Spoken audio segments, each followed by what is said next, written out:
manusia.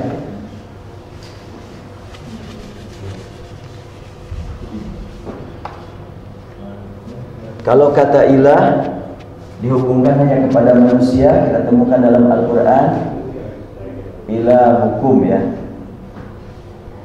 Kemudian ilahuka atau juga ilahi. Tapi kalau Rob, ada Rabbul Alamin, ada Rabbul Masyriqi, ada Rabbun Nas. Kalau ilah hanya ilahin nas, ilahuka, ilahukum, ilahuna. Hanya hubungannya kepada manusia kalau ilah. Berarti punya makna yang berbeda antara ilah dengan Rabb. Di Al-Fatihah kita temukan Rabbul Alamin. Di surat An-Nas ada Rabbin Nas, ada Ilahin Nas. Kenapa kalau ilah hanya dihubungkan kepada manusia? Karena hubungan manusia kepada Allah. Tapi kalau Rabb dihubungkan juga kepada alam raya.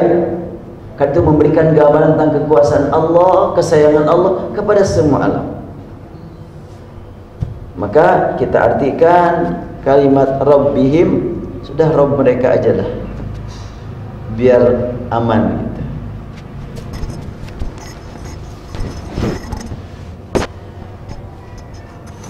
Itulah tentang sifat-sifat al-muttaqin. Lalu ulaika hum wa ulaika humul muflihun.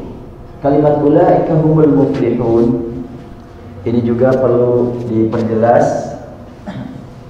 Kalau terjemahan yang ada karena memang susah, mereka orang-orang yang beruntung. Kalimat mereka yang beruntung bisa yuflihun,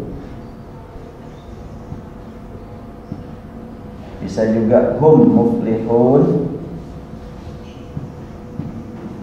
bisa juga adalah humul muflihun. Bedanya apa? Hum yuflihun, mereka beruntung. Hum muflihun, mereka beruntung juga. Humul muflihun, mereka beruntung juga. Bedanya di mana? Kalau hum yuflihun, keuntungannya tidak abadi. Kalau muflihun, keuntungannya abadi. Kalau humul muflihun, cuma mereka yang mendapatkan keuntungan abadi, yang lain tidak. Ada perbedaan. Nah, ulaika humul muflihun. Orang-orang yang beruntung itu cuma kelompok manusia yang memiliki sifat dari mulai yu'minuna bil ghaib, yuqimunas shalah, wa mimma razaqnahum yunfiqun, wa mimma unzila ilaik dan selanjutnya. Cuma mereka, yang lain enggak. Nah, baik, kita lanjutkan sekarang kepada kelompok yang kedua. Ini mengulang saja ini, mengulang pertemuan yang lalu. Sekarang masuk kepada kelompok yang kedua, yaitu innal ladzina kafaru sawa'un 'alaihim a'andzartahum am lam tunzirhum la yu'minun. Kita perhatikan lagi terjemahannya. Sesungguhnya orang-orang kafir, sama saja bagi mereka kamu beri peringatan atau tidak kamu beri peringatan, mereka tidak juga akan beriman. Ini terjemahan Departemen Agama. Kemudian ada lagi terjemahan Muhammad Talib, seorang ulama yang banyak karyanya dan sekarang dia punya jabatan di organisasi sebagai pimpinan MMI, Majelis Mujahidin, menggantikan Abu Bakar Bashir. Dia bikin terjemahan Al-Quran dan dia bikin kritikan yang cukup tegas kepada Departemen Agama terkait dengan terjemahannya. Nah, dia kritik terjemahan Departemen Agama yang saya tampilkan nomor 1, dan dia memberikan usulan terjemahan dan sudah dicetak. Ini terjemahan dari dia. Wahai Muhammad, sesungguhnya orang-orang kafir selalu mengingkari keesaan Allah dan kerasulanmu. Bagi mereka sama saja, engkau ancam dengan azab akhirat atau tidak kamu ancam, mereka tetap tidak akan beriman. Ini dia sebut ini terjemah tafsiriyah. Nah, sedangkan terjemahan kontemporer ini Ustadz Aam, sungguhnya bagi orang kafir sama saja, apakah kamu beri peringatan atau tidak, mereka tidak akan beriman. Ini lebih mudah dipahaminya secara redaksi. Namun kita tidak melihat mudah dan susah, tapi melihat bagaimana redaksi ayat Al-Quran. Studi terjemah. Kata akan, ini ada kalimat akan di sini. Di sini juga ada kalimat akan.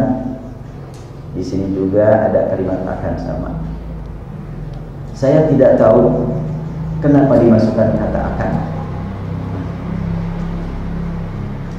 Kata akan yang terdapat pada akhir dari 3 terjemah di atas adalah murni tambahan dari pihak penerjemah yang bertujuan untuk menafikan keimanan di masa yang akan datang dari orang-orang yang disebut dalam ayat. Orang kafir itu masa mendatang tidak akan beriman, kan gitu. Jika kata tidak akan tidak dimasukkan, maka ayat tersebut memberi makna bahwa sekarang pun mereka tidak beriman, sebagaimana pada masa lalu. Demikian pula pada masa mendatang mereka tetap tidak beriman kalau tidak pakai kalimat akan. Maka terjemah ayat berbunyi sebagai berikut: sesungguhnya orang-orang yang telah kufur, kafaru itu kata kerja masa lampau, sama saja bagi mereka, saun alaihim a'adzartahum, apakah kamu beri peringatan atau tidak kamu beri peringatan, mereka tidak beriman. Bukan tidak akan, tidak beriman, sekarang tidak, dulu tidak, masa mendatang tidak. Karena kalimat la yu'minun itu tidak mengandung kata akan sebetulnya. Ayat ini memberi motivasi kepada para dai. Tujuannya apa? Sebab ayat berbicara tentang orang kafir, bukan ancaman kepada orang kafir yang orang kafir diancamnya tidak dengar. Yang kafirnya diancam kan tidak dengar, kan? Setiap ayat dalam Al-Quran mesti kita jiwai ditujukan kepada diri kita. Terus apa makna dari ayat ini? Ayat ini memberi motivasi kepada orang-orang yang aktif mengajak orang lain ke jalan yang benar atau disebut dai, untuk tetap melaksanakan tugas berdakwah tanpa terpengaruh oleh respon dari pihak yang didakwahi. Mereka nerima ataupun tidak, jalanin aja, sebab Allah yang ngatur urusan itu. Jadi makna saud alaihim, engkau berikan ataupun tidak engkau berikan, kalau Allah memang tidak memberi petunjuk kepada mereka, mereka nggak akan dapat petunjuk. Makanya yang paling penting buat kita, ngajak aja kita. Urusan mereka terima ataupun tidak bukan urusan kita. Itu hubungan mereka dengan Allah dan program Allah untuk mereka. Hal ini lebih menekankan pentingnya ikhlas dan istiqomah dalam berdakwah. Jadi ayat ini setelahnya membahas tentang orang yang bertakwa tadi. Nah, orang yang bertakwa pasti tidak akan membiarkan tetangga, tidak akan membiarkan keluarga dalam keadaan terancam dengan siksa. Yuk kita ajak orang lain. Dia nggak akan terima, itu mah urusan Allah, bukan urusan kamu, yang penting kita ajak. Para dai janganlah menyibukkan diri dengan kekafiran mereka, akan tapi sibukkan diri dengan berjuang menyebarkan agama Allah kepada mereka. Termasuk dalam keluarga umpamanya, kan, di antara keluarga atau kerabat kita ada yang belum sadar-sadar. Yang paling penting kita berjuang mengajak mereka.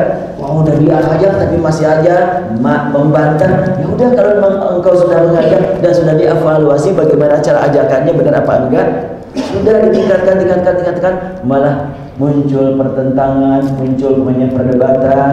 Ya sudah, masih banyak pekerjaan kita, tidak terlalu menyibukkan diri kita. Masih banyak yang harus kita kerjakan.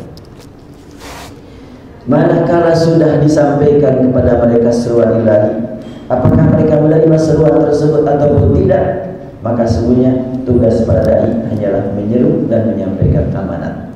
Dan para dai tidak akan diminta tanggung jawab tentang amal perbuatan orang kafir, melainkan mereka akan diminta tanggung jawab tentang amal perbuatan mereka sendiri, menyampaikan atau tidak. Menurut terjemah kedua di atas tadi, perintah dalam ayat ini dikhususkan untuk Nabi Muhammad karena ada kalimat wahai Muhammad.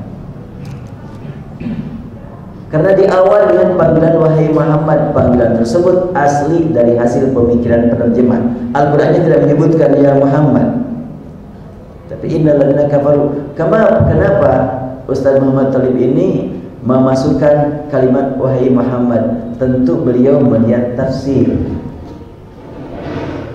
dan terjemah untuk orang Indonesia tentunya sebelum tafsir. Kan terjemah dulu baru tafsir kan? Terjemah itu kalau umpamanya diumpamakan dalam tanah lah itu.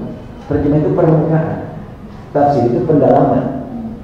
Yang didalami segitu, silakan sedalam-dalamnya silakan. Kalau permukaan bisa dilihat oleh semua orang. Kalau pendalaman tidak semua orang bisa melihat. Maka ini masing-masing memiliki fungsi. Tentu sebelum masuk ke dalam kan lihat dulu luarnya. Nah, terjemah itu adalah komunikasi kita dengan bahasa yang terlihat. Banyak penerjemah di kita memang dibatasi oleh kajian mereka terhadap tafsir. Nah, kalau saya mengurut, terjemah dulu baru tafsir, bukan tafsir baru terjemah. Untuk orang Arab bagaimana terjemah? Gak punya arti karena orang Arab gak perlu terjemahan. Orang Arab perlunya tafsir saja, terjemah tidak perlu. Terjemah itu diperlukan oleh orang yang non-Arab tentu.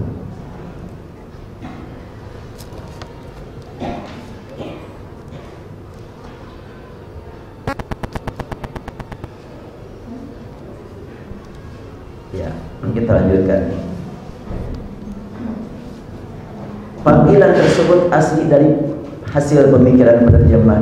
Sekiranya tidak ditambah dengan panggilan khusus, maka maknanya akan lebih luas meliputi semua pewaris Nabi. Jadi kita harus memiliki sikap juga sebagaimana yang dimiliki Rasulullah, dan kita sebagai pewaris Nabi. Terkadang orang berkata, ini mah tugas para ulama, kita yang jadi ulama, jangan orang lain. Wah, saya mah bukan ulama. Mencari ilmu jelas menuju kepada ketingkatan ulama. Cuma tingkatan ulama kan beda-beda. Ya. Semua ayah dan ibu mesti jadi ulama buat anak-anaknya. Semua kakak-kakak mesti jadi ulama buat adik-adiknya. Jangan mengarahkan kepada yang lain. Kita semuanya menjadi ulama semuanya. Ulama itu orang yang berilmu. Dengan mengkaji ilmu satu, berarti kita alim untuk satu ilmu ini. Kita dapat ilmu 10, kita alim untuk 10 ilmu ini. Ada beberapa tingkatan. Jika diawali dengan kalimat wahai Muhammad, maka ayat ini terkesan bersifat historis yang tidak dapat dipahami sebagai petunjuk bagi umat kecuali jika ditambah dengan uraian lain yang lebih luas dan yang lebih panjang. Jadi perlu lebih luas lagi penjelasannya. Itu adalah studi terjemah. Sekarang fikih ayat. Setiap ayat adalah hidayah bagi manusia. Setiap ayat. Jadi setiap kali kita membaca satu ayat, sangat penting bagi kita hidayah apa yang terkandung dalam ayat ini. Kendati pun ayat ini tampak bersifat informatif, namun pasti mengandung petunjuk yang mesti dijadikan pegangan bagi setiap mukmin, terutama para aktivis dakwah pewaris Nabi. Melalui ayat ini diketahui bahwa Nabi Muhammad SAW berdakwah dengan tepat dan tidak mengenal lelah. Karena ada perintah dari Allah, engkau berikan peringatan ataupun tidak engkau berikan peringatan. Orang yang memang berada dalam kekufuran dan terus menerus kekufuran, ya Allah yang ngurus. Apakah Allah berikan kepada mereka petunjuk atau tidak? Yang penting kau menyampaikan untuk menerima ke dalam qalbu. Allah yang bertanggung jawab itu. Allah yang atur segala-galanya. Namun demikian tidak semua orang yang beliau seru menuju Islam itu menerima seruannya. Untuk tingkat dakwah Nabi saja tidak selalu diterima, apalagi tingkatan kita. Oleh karena itu maka dengan membaca ayat ini kita tidak akan merasa kesal manakala sudah mengajak tapi belum direspon. Jangankan kita Rasul saja begitu. Sehingga kita yang penting mengajak aja terus, ngajak tetangga, ngajak keluarga.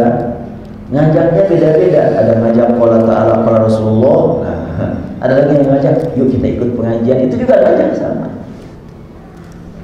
Bisa jadi kan seorang ibu ngajak tetangga untuk ikut pengajian, yang diajak berkata, lah soalim, yungelah, diskolot lah. Bisa saja terjadi begitu. Tentu kita tidak akan putus asa. Ya, udah besoknya kita memohon kepada Allah, berdoa untuk kita, berdoa untuk dia. Setelah itu ketemu, ngomong lagi, gitu terus. Itu adalah merupakan bukti bahwa kita memang cinta kepada makhluk Allah dan kita ingin melaksanakan perintah Allah.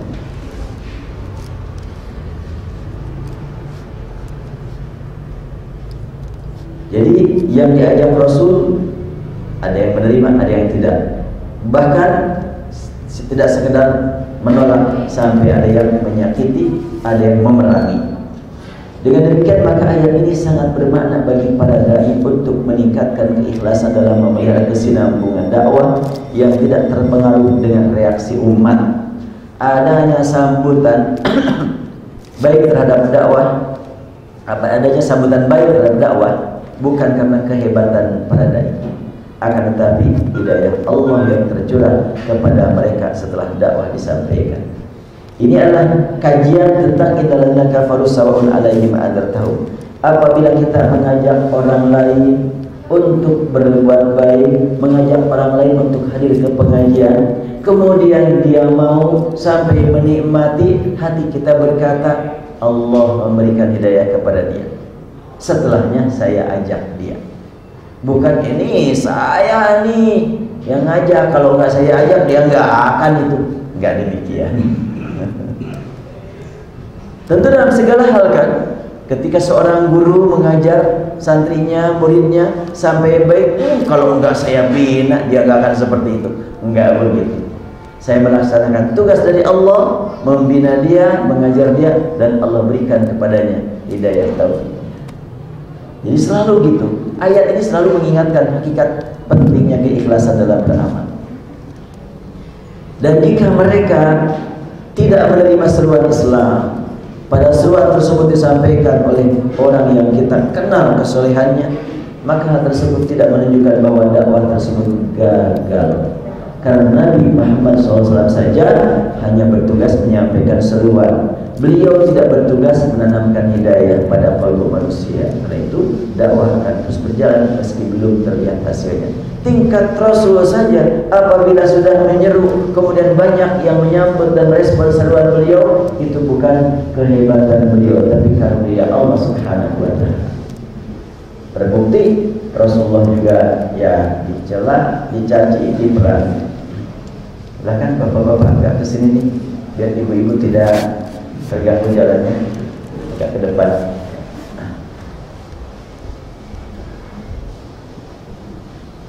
Nah itulah satu ayat sekilas saja kita kaji. Kemudian ayat berikutnya surat Al-Baqarah ayat 7. Khatamallahu ala qulubihim wa ala sam'ihim wa ala absarihim ghishawa wa lahum 'adzabun 'adzim. Pertama kita perhatikan sebelum melihat terjemah yang sudah tersusun, kita pahami terjemah kata per kata. Pertama telah menutup. Siapa yang telah menutup? Allah. Seperti apa menutupnya? Ala, ke atas. Apa yang ditutup? Qulubi, qalbu mereka. Bentuk jamak, bentuk banyak, qulub. Kalau satu qalbu, kalau qulub banyak. Allah menutup ke atas qalbu mereka. Wa'ala, dan ke atas sam'ihim, pendengaran mereka. Kalau qalbu bentuk banyak jadi qulub, kalau sam'un tidak bentuk banyak, satu saja. Kalau mau disesuaikan tentunya ala qulubihim wa ala asma'ihim. Ada apa di balik perbedaan penggunaan qalbu dengan banyak dan sam'u pendengaran dengan satu? Ini adalah bahan kajian kita dalam menghayati, menikmati hidup bersama Al-Quran. Wa ala absarihim ghisyawatun. Redaksinya beda. Telah menutup Allah ke atas kalbu mereka dan ke atas pendengaran mereka. Tidak ke atas pendengaran, tapi ke atas pendengaran mereka. Satu. Wa ala absarihim, dan di atas pandangan-pandangan mereka ghisyawatun, terdapat penutup. Beda ya. Kalau kalbu dan pendengaran Allah tutup. Kalau penglihatan tidak diberi kalimat yang membawa makna, Allah menutup. Tapi di atas pandangan mereka terdapat penutup. Beda redaksinya. Wa ala absarihim ghisyawatun. Walahum, dan hanya bagi mereka. Kenapa pakai kalimat hanya? Sebab di dalam bahasa Arab, apabila kata keterangan didahulukan, itu memberi makna pengkhususan. Hari Senin saya pergi ke Jakarta, artinya bukan hari yang lain. Beda dengan saya pergi ke Jakarta hari Senin, bisa dilanjutkan dan. Tapi kalau hari Senin, artinya enggak yang lain-lainnya, hari Senin saja. Air kopi saya minum, artinya teh enggak, susu enggak. Jam 10 saya akan tiba, artinya bukan jam yang lain. Nah demikian pula walahum, dan bagi mereka adzabun azim, artinya buat yang lain enggak, buat mereka saja adzabun azim. Itu terjemahan perkataan. Tadi terjemahan yang sudah ada. Allah telah mengunci hati dan pendengaran mereka. Tidak ada kalimat atasnya di sini ya. Alanya kemana artinya tuh? Gak ada.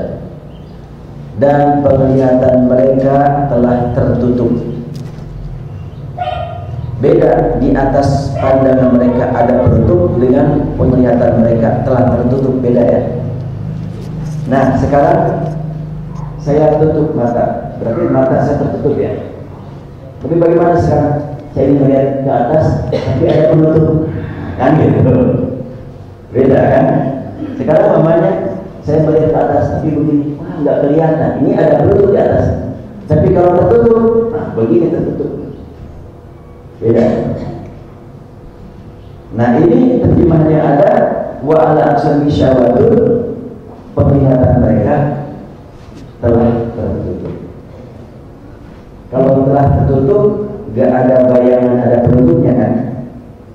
Tapi matanya yang bisa tertutup. Ya ini kaji banding antara terjemah dengan yang diterjemahkan, mempelajari bahasa aslinya Al-Quran. Kenapa saya tegaskan demikian? Biar kita tetap yakin bahwa Al-Quran adalah tetap Al-Quran, terjemah bukan Al-Quran. Al-Quran adalah kitab suci, terjemah bukan kitab suci. Buktinya kita akan menemukan juga perbedaan satu terjemah dengan terjemah yang lain. Walahum adzabun azim, dan mereka akan mendapat azab yang berat. Lagi-lagi kalimat mendapat. Mungkin di sini ada guru bahasa Indonesia. Bagaimana? Tadi saya terjemahkan bagi mereka siksa yang sangat berat atau yang sangat pedih. Sekarang dan mereka akan mendapat azab yang berat. Mungkin ada perbedaan ya. Nah tergantunglah bagaimana selera bahasa Indonesia-nya lah. Kita lanjutkan terjemahan yang kedua. Karena kekafiran mereka, maka Allah jadikan hati, pendengaran dan penglihatan mereka tertutup. Ini terjemahan yang kedua, memposisikan qalbu atau hati, pendengaran dan penglihatan sederajat. Sedangkan tadi saya terjemahkan beda. Qalbu dengan sebutan banyak, beda dengan pendengaran sebutan satu. pendengaran, penglihatan banyak, tetapi tidak Allah tutup, cuma di atas penglihatan mereka ada penutup. Berbeda. Karena kekafiran, karena pendengaran mereka, maka Allah jadikan hati pendengaran dan penglihatan mereka tertutup untuk memahami kebenaran Islam. Kelak di akhirat mereka mendapatkan azab yang sangat berat. Kemudian terjemahan yang ketiga, Allah telah menutup atas qalbu mereka dan atas pendengaran mereka, dan di atas penglihatan mereka terdapat penutup, dan bagi mereka siksa yang sangat berat. Enaknya sih mau asli, Allah telah menutup atas qalbu mereka. Biar asli saja ya, tambahlah qalbunya 2 kali aja.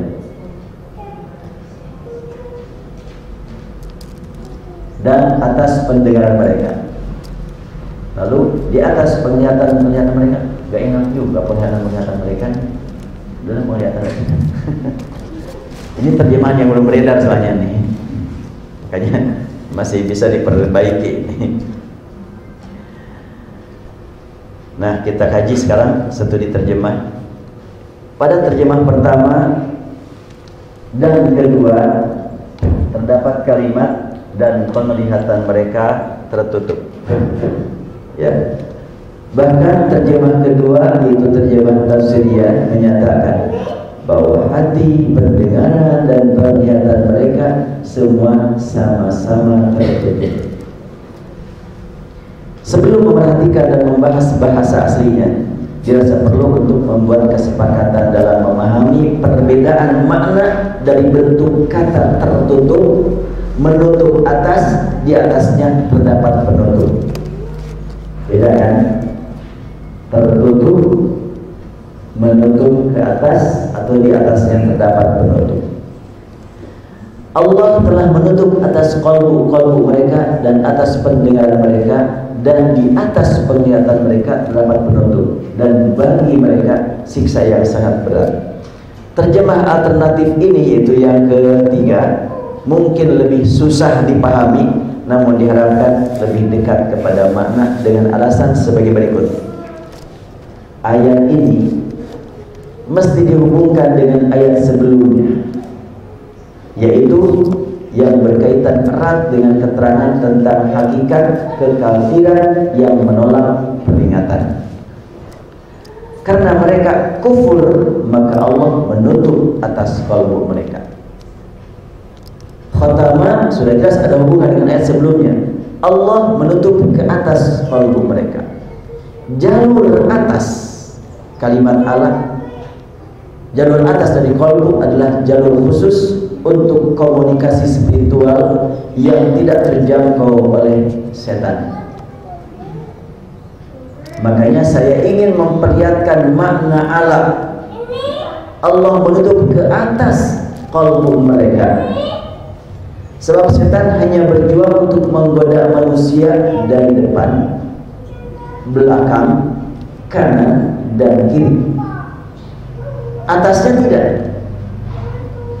Jika jalur khusus ini sudah Allah tutup, maka tidak ada jalan bagi mereka kecuali menuju siksa yang sangat berat.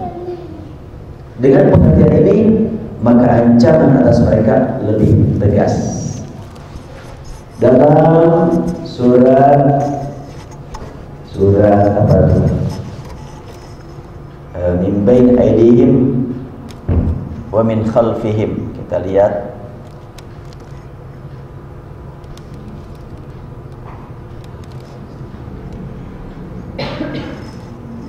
Nah, setan atau iblis sudah berjanji, qala fabima awaitani la'aqudanna lahum siratakal mustaqim. Iblis bersumpah, berjanji kepada Allah, karena telah engkau tetapkan aku menjadi makhluk yang sudah dipastikan celaka dan tidak mungkin punya kesempatan memperbaiki diri. Wahai ya Allah, aku tidak akan tinggal diam la'aqudanna lahum siratakal mustaqim. Aku akan duduk-duduk di tempat-tempat di jalan-jalan yang menuju kepadamu, ingin mengganggu orang yang berjalan. Subhanallah. Jadi yang akan diganggu oleh syaitan itu adalah orang yang berada di jalan yang lurus menuju Allah, itu yang akan diganggu. Kalau yang tidak jalan menuju Allah, gak usah diganggu, udah sama-sama. Nah, di sini jelas sekali bagaimana cara kamu mengganggu. Kata dia, la'atiyannahum min baini aidihim, akan kudatangi mereka melalui jalur depan. Jalur depan bagaimana? Ya, dikasih bayangan, dikasih angan-angan. Kamu sebagai pejabat, sempatan kapan lagi mau korupsi. Nah, itu setan tuh membimbing. Bila kamu telusuri ini, pak, kamu cepat menjadi orang kaya. Nanti bagaimana kalau ketangkap KPK? Sogok aja, kan begitulah. Bisa cara lah, mereka juga cari duit sama-sama. Berbagai macam lah angan-angan. Bagaimana kalau umpamanya ditangkap? Udah, mereka juga cari duit sama-sama. La'atiyannahum min baini aydihim, itu adalah memberikan angan-angan. Wa min khalfihim, dan juga mendorong dari belakang. Didorong terus. Yang dulu-dulu kan kamu seperti ini, sekaranglah kesempatan didorong. Wa an aymanihim, dari kanan teman-temannya, dari kiri teman-temannya. Mungkin kanan bisa teman atasan, kiri teman bawahan. Banyak makna. Yang jelas setan berkata, akan kudatangi dari depan, dari belakang, dari kanan dan dari kiri. Tapi dia tidak berkata dari atas. Sebab atas ini adalah jalur khusus untuk hubungan kita dengan Allah. Wala tajidu aktsarahum syakirin, dan engkau ya Allah, kata iblis, tidak akan mendapatkan kebanyakan mereka dalam keadaan bersyukur, tapi kebanyakan mereka akan kau dapatkan dalam keadaan kufur. Kemudian Allah tegaskan kepada mereka, ukhruj minha mad'uman madhura laman tabi'aka minhum la'amla'anna jahannam minkum ajma'in. Baru diancamkan, udah kamu keluar dari sini, diusir. Jadi ini program syaitan menggoda orang-orang yang berada di jalan yang benar melalui jalan depan, belakang, kanan dan kiri. Nah, kita kembali. Jadi kalau begitu, maka syaitan mendatangi dari semua arah kecuali atas yang tidak. Sehebat bagaimanapun godaan syaitan, kalau kita masih punya kesadaran pentingnya komunikasi dengan Allah, Allah akan menyelamatkan kita. Tapi kalau tidak punya kesadaran, bahkan cenderung bela diri, Allah akan menutup ke atas kalbu manusia, sehingga tidak lagi punya jalur untuk memperbaiki diri. Qalbu dan pendengaran menempati posisi yang sama. Khatamallahu ala qulubihim wa ala sam'ihim. Artinya kalau qalbu dengan pendengaran ditutup oleh Allah. Lain hanya dengan penglihatan. Tadi kan kalimatnya wa ala absarihim ghishawatun. Di atas penglihatan ada penutup. Artinya tidak Allah tutup penglihatannya, tetapi tidak bisa melihat ke atas penglihatan tersebut karena di atasnya ada penutup. Kalau begitu ke bawah masih bisa lihat, oh jelas. Apalagi itu kertas-kertas yang bergambar, yang ada angka-angkanya, oh tajam sekali melihat itu. Melihat kenikmatan dunia tajam. Tapi melihat ayat-ayat Allah yang mengantarkan mereka menuju tingkatan derajat yang tinggi, enggak kelihatan, tutup. Makanya Al-Quran menggunakan kalimat wa ala absarihim ghishawatun. Di atas penglihatan mereka terdapat penutup. Bukan Allah tutup penglihatannya, enggak. masih bisa matanya melihat tajam dalam hal-hal yang lain.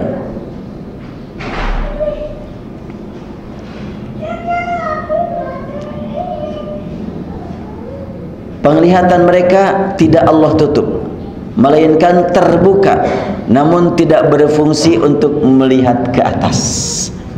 Masih terbelalak matanya. Makanya dipakai melihat ke depan, ke bawah, oh masih tajam. Tapi melihat ke atas nggak bisa. Sebab di atasnya terdapat penutup. Artinya penglihatan mereka masih dapat difungsikan untuk melihat ke bawah, yaitu melihat aturan-aturan yang rendah, aturan yang hina, dan tidak berhubungan dengan yang maha tinggi. Kalau mengkaji undang-undang mah luar biasa bagus gitu. Tapi mau dihubungkan undang-undang buatan manusia dengan undang-undang Allah, langsung terjegal, tertutup. Selama memang undang-undang buatan manusia tidak bertentangan dengan Allah, silahkan pakai. Dan ada kemaslahatan bagi manusia. Tapi kalau bertentangan dengan Allah, tentunya tidak akan dipakai oleh umat Islam. Mereka tunduk kepada aturan di bawah, yaitu aturan buatan manusia, namun tidak dapat melihat aturan dari atas, apalagi mengikutinya. Melihat saja enggak, apalagi mengikuti, itu ya. Ini adalah salah satu isyarat yang dipahami dari kalimat di atas penglihatan mereka terdapat penutup. Wa ala absarihim ghisyawah. Jadi ketika kita membaca ayat ini, sangat penting untuk ditadabburi dengan penuh rasa takut dan harap kepada Allah. Khatamallahu ala qulubihim wa ala sam'ihim. Langsung komunikasikan diri kita dengan Allah. Ya Allah, orang kufur Engkau tutup kalbu mereka. Ya Rabb, jangan Engkau tutup kalbuku, walaupun aku sering kufur atas karunia-Mu. Kemudian wa ala sam'ihim, Engkau tutup ya Allah pendengaran mereka. Kami mohon ya Allah, aku berharap Engkau tetap memberikan nikmat kepadaku mendengar ayat-ayat-Mu. Jadi tadabbur itu begitu. Setiap ayat yang kita baca, kita pahami, kita resapi maknanya, kita hubungkan dengan diri kita. Itu yang disebut dengan tadabbur. Beda dengan tafsir. Tafsir itu menerangkan kepada yang lain. Tadabbur itu menghubungkan dengan kalbu kita. Al-Quran menyebutkan, afala yatadabbaruna al-Qur'ana am ala qulubin aqfaluha. Apakah mereka tidak tadabbur Al-Quran, atau di atas kalbu mereka ada penutupnya? Jadi ada tafsir, ada tahfiz, ada tafhim, ada ta'lim, ada ta'alum, ada tadabbur. Ada perbedaan. Sekiranya tiada penutup di atas penglihatan mereka, maka setiap kali mereka melihat alam dimanapun mereka berada, maka semestinya mereka jadikan sebagai alat untuk melihat keagungan Allah, keagungan pencipta yang maha tinggi.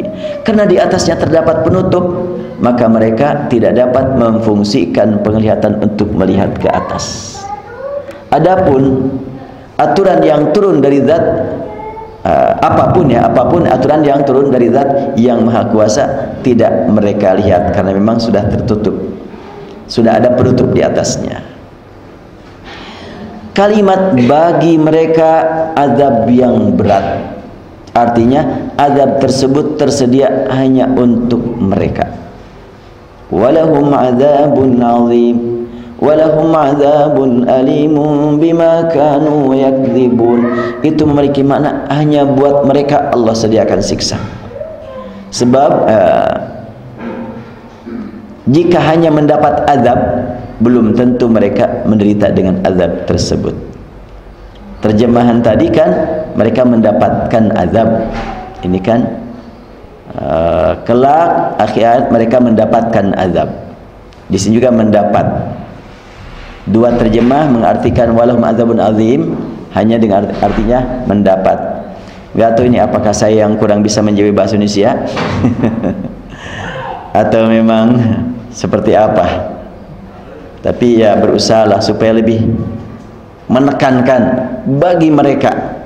Kalau sudah dikatakan bagi mereka siksa yang sangat berat, apabila mereka menjauh, azab akan menemui mereka, karena azab tersebut tidak memiliki hak kecuali untuk menyiksa mereka. Tidak punya apa-apa, tidak punya tugas kecuali menyiksa mereka. Maka apabila seakan-akan kalau sekiranya orang kafir itu di akhirat melarikan diri dari azab, azabnya akan mengejar mereka. Karena tidak ada fungsi bagi azab tersebut kecuali untuk memakan mereka. Itu makna walahum azabun azim. Sekarang fikih huruf. Nah, ini karena judul buku ini judulnya adalah Mukjizat Huruf, maka ada istilah fikih huruf. Fikih itu apa artinya? Fikih itu mengerti. Cuma dalam bahasa kita, fikih itu selalu identik dengan masalah rukun sholat, syarat sholat, wajib sholat, saum dan selanjutnya. Dibatasi segitu aja. Pada makna fikih itu adalah paham, mengerti secara mendalam, itu fikih namanya. Oleh karena itu di dalam surat At-Taubah ayat 122 atau 123 sekitar itulah Allah berfirman, "Falaula nafara min kulli firqatin minhum ta'ifatun liyatafaqahu fid din." Kelompok mukminin begitu banyak, hendaklah dibagi tugas. Untuk apa? Untuk tafaqquh fid din, mendalami, memahami agama secara luas dan mendalam. Caranya bagaimana? Pergi. Nafaro, pergi. Nah, sekarang kan pergi dari tempat masing-masing ke sini. Mudah-mudahan kita semuanya termasuk golongan tafaqquh fid din. Mendalami dan memahami agama. Kalimat Al-Quran menyebutkan untuk tafaqquh fid din itu pergi, bukan tinggal diam. Namun ada yang mengartikan jangan jihad semuanya, harus tafaqquh fid din. Jangan pergi semuanya jihad, harus tafaqquh fid din di sini. Rasanya berbalik itu. Tafaqquh fid din justru pergi, bukan tinggal diam. Itu ayatnya demikian. Kita sekarang pahami wa ala absarim isyawah, dan di atas penglihatan mereka terdapat penutup. Tertulis wa ala absarihim, ya. Bacaannya wa ala absarihim. Bacaan begini. Tapi kalau tulisannya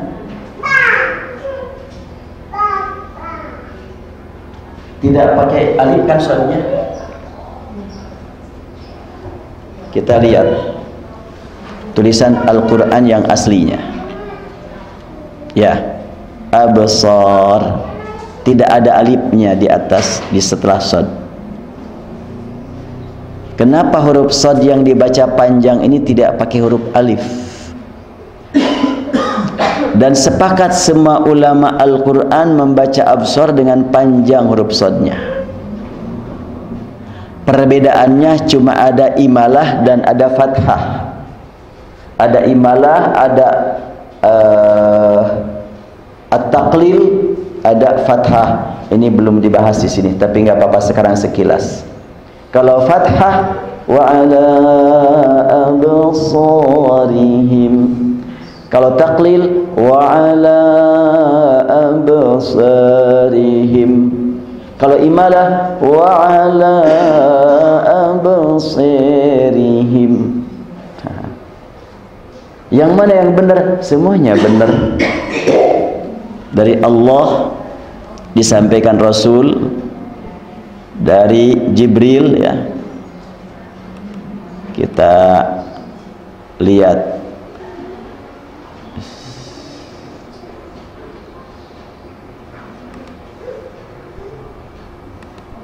sekarang tinggal rajin bertemu dengan Ustadz YouTube atau Syekh YouTube atau Dokter YouTube, terserah dah panggilannya.